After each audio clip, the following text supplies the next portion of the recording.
৭১ সালের ২১শে নভেম্বর আমাদের সশস্ত্র বাহিনী যে যৌথ অভিযান শুরু করেছিল, ১৬ই ডিসেম্বর তা চূড়ান্ত বিজয়ে পরিণত হয়।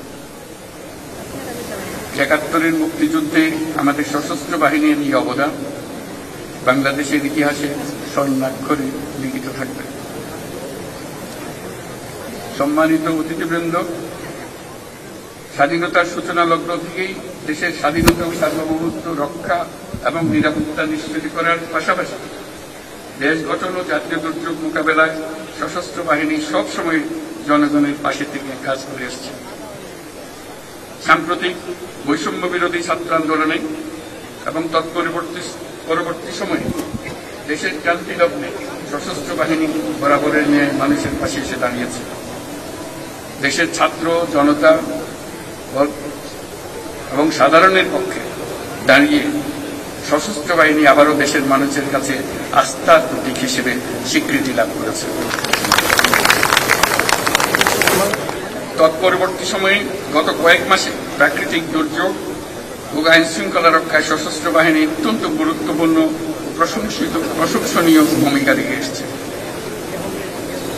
এছাড়াও দেশের অবকাঠামো অর্থনৈতিক উন্নয়ন, ছিন্নমূল মানুষের জন্য বাসস্থান তৈরি এবং অন্যান্য জনকল্যাণমুখী কাজে প্রতিনিয়ত সশস্ত্র বাহিনী নিবেদিত প্রাণ।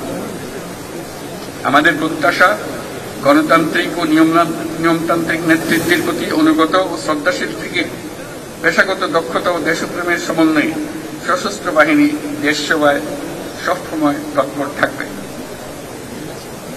আজকের এই দিনেই আমি স্বাধীনতার সূচনা লগ্ন থেকে অদ্যাবধি দেশের নিরাপত্তা, উন্নয়ন ও সন্ত্রাস দমনে নিয়োজিত থাকাকালে সশস্ত্র বাহিনীর শাহাদত বরণকারী সদস্যদের পরিবারের প্রতি গভীর শ্রদ্ধা ও সমবেদনা জানাচ্ছি। প্রিয় সুধীবৃন্দ, বাংলাদেশ শান্তিপ্রিয় এক দেশ। প্রতিবেশী সহ সকল রাষ্ট্রের সাথে বন্ধুত্বপূর্ণ শ্রদ্ধাশীল সহযোগিতার মাধ্যমে সহস্থানই আমাদের মূল লক্ষ্য। তথাপি যে কোনো আগ্রাসী বহুশত্রুর আক্রমণ থেকে দেশের সার্বভৌমত্ব রক্ষার জন্য আমরা সদা প্রস্তুত এবং দৃঢ় সংকল্পবদ্ধ।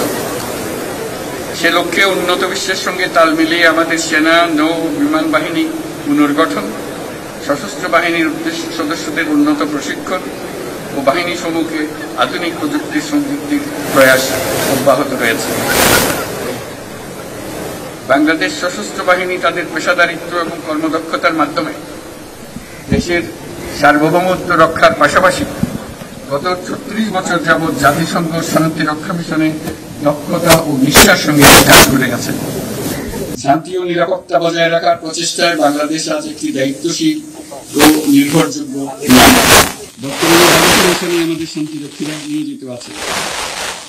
বিশেষভাবে উল্লেখ্য, বাংলাদেশ বর্তমানে অন্যতম বৃহৎ নারী শান্তিরক্ষী প্রেরণ করে বিশ্বে পরিচয় লাভ করেছে। আমরা তাদের জন্য একটা জোরে হাততালি দেই।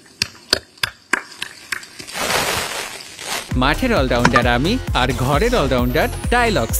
টাইলক্স টয়লেট ক্লিনার, ক্লিন মানেই টাইলক্স।